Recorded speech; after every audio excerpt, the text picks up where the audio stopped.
Welcome to Influential Entrepreneurs, bringing you interviews with elite business leaders and experts, sharing tips and strategies for elevating your business to the next level. Here's your host, Mike Saunders. Hello and welcome to this episode of Influential Entrepreneurs. This is Mike Saunders, the Authority Positioning Coach. Today we have with us Mark Turner, who's the president of Wealth Management Strategies, and we'll be talking about why income planning is so important to focus on before and once you retire. Mark, welcome to the program. Thank you for having me, Mike. Hey, I think this is interesting because it's like a lot of times people think I want to retire at a certain age and I need X amount of dollars sitting into some kind of accounts. But now we're going to talk about income planning, and it seems counterintuitive because when I retire, I don't have income, but really you do. So let's get started with what kind of predictable sources of income do you teach and educate and guide your clients about so that they can begin that plan to have income planning before as well as once they retire? Mike, that's a great question. And I tell you, I hear it all the time. One of the main things people say is, I want to make sure that I have my paycheck that I can count on for the rest of my life. But the first thing that I do when I sit down with any individual is I find out all about them, not just about their money. I want to know who is important to them. How do they have early deaths in their family, or do they think that they're going to live a long, successful life? And so knowing these things up front is so important before I even begin doing income planning. But I will tell you that this is not your grandma's planning. There are some new vehicles out there that can help you create an environment where you can sleep at night knowing that you'll have all the income you'll need before and after you retire. But it's important to work with a professional that's going to deal with all of these questions up front so you don't make mistakes down the road. What you said there reminds me of measure twice, cut once. Like up front, if you have a plan going in and you need to readdress that plan because some things happen, that's fine, but have that plan. So how important is it to have that plan in place for retirement income so that when you get together with the clients and you maybe every 6 months or annually, you look at that plan and you can just see what outside forces maybe would cause to have a slight change, but not reworking it. But talk a little bit about having that actual plan in place. You know what? My staying is plan often, plan and review often.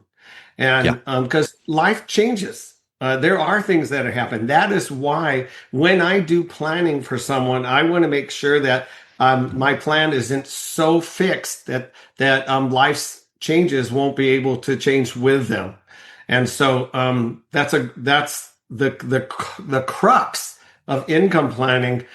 And financial planning for retirement is that life changes and that there are things that are going to happen. So I try to plan for all these things. Yeah, I think that's really, really super important, is to make sure that it's not skipped, like, hey, let's review that plan. Well, you need to make sure that you actually do it because there are many outside forces that might weigh in on that. Now, that point about having the plan in place and what predictable sources of income should be planned on before you begin withdrawing. And I know we can probably do a 2 or 3 hour segment just on that one phrase alone, but talk a little bit about how the withdrawing from the plan factors into the planning aspect, because I know a lot of people hear on online or the news, oh, well, you should withdraw this percent per year and then you'll be in pace with inflation, but we don't really know what those numbers are, right? That's exactly correct. In fact, your planning is going to be like a stool, and if one of the pieces are missing, that is when things fall apart. And you should have your predictable things like Social Security. If you have a pension, what are you going to do with that? Um, if you have outside assets that you save for retirement, which ones are we going to take first? Are they in qualified assets, which are things that you got a deduction for when you were working? Are they in non-qualified things? And that is after-tax money that you put in and grew it. So all of these things are critically important. In fact, I want to tell you a story about Social Security, which I look at every client's, like I said, predictable, guaranteed sources. But I have clients that come to me and say, when should I take Social Security? Well, one of my clients, his accountant said, hey, just take it at 62. That's what I did. And what if Social Security runs out? And for me, that's an awful way to think. Yep. He actually took his Social Security at 62 years old, at $1,800. He did not retire until 71, Wow. which your Social Security would have been $3,900 a month. And there are regulations and rules that if you take your money too early and you're making over a certain amount, you will actually, they will actually take away a portion of that, which happened to him. And so that was an irreversible mistake. And so these things with your Social Security and with your pension planning have to be looked at in detail before you make these decisions. Again, I like to say that I'm confident that there are topics like Social Security that would take like a 3-day seminar, and still be scratching the surface. But let's talk a little bit more about the Social Security aspect, taking it as early as possible or waiting as long as possible, because I know that from, those two perspectives, if you don't have two nickels to rub together and you've retired and you don't have the income, you need to take your Social Security. But on the other hand, in the example you gave, if you do have some income coming in, you can delay it, and then that helps expand out the amount that you get, right? That's exactly right. But taking it early just because you're worried that it's going to run out is not the right thing to do. Um, there are individuals that are just like you said, they don't have any money to outside of Social Security. So those it's critical to look at that. That you might have. I might tell them, hey, you have to work a few more years. I'm going to be real honest. Those aren't my clients. Most of my clients have around $500,000 to $2 million already invested for retirement, and so looking at the Social Security aspect of it will come into their situation because maybe we can do something different and take money out of a different area so we can defer Social Security for a certain amount of time, especially if they're earning over $44,000 as a couple. Because the last thing I want to do is to cause a taxable situation that you don't need to, because I put you in a higher income because we took too much on our Social Security earlier. Also, I want to make sure that you are getting the most Social Security possible, because that is a guaranteed source that will last for the rest of yours and your spouse's life. Yeah, I think that's a really, really big point. And sometimes people do what you mentioned with, oh, my CPA said, and that's dangerous. And I only say the word dangerous because CPAs are trustworthy, but are they Social Security experts? And just because your tax preparer did it one way, or just because you Googled something, be careful, because Mark, isn't it true that if you make your Social Security claiming decision, you really can't do anything? You can't change it. It's like, it's a done deal. Years ago, you could revoke your decision, pay back what you took, and within a year. But now, once you make that decision, it's irrevocable. And so, Wow.